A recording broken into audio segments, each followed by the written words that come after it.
மாமியார் போன் பண்ணிக்குதுமா நான் கேட்டு வந்துடுறாரு. மாமியார் கூப்பிடுறாங்கன்னு இவ்வளவு பரப்பர நிக்கிற ஏன் அந்த ஜில்ஜில் வந்து இங்க கூப்பிடாதா?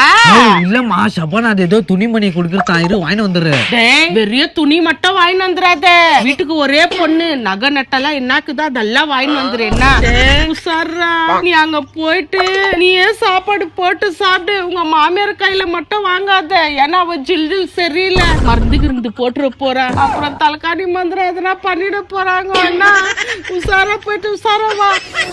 வா மாப்பிள்ள, ஏதோ ஆனதாச்சு போனது போச்சு, எனக்கு இருக்கிறது ஒரே பொண்ணு, அதுக்கு நல்ல மாதிரியா கல்யாணம் பண்ணி பாக்கணும்னு எனக்கு ஆசை இருக்காதா? உனக்கு என்ன வேணும்னு சொல்லு, ராஜா மாதிரி உன்னை நான் வீட்டோட மாப்பிள்ளைய வச்சு பாத்துக்கிற வரியா?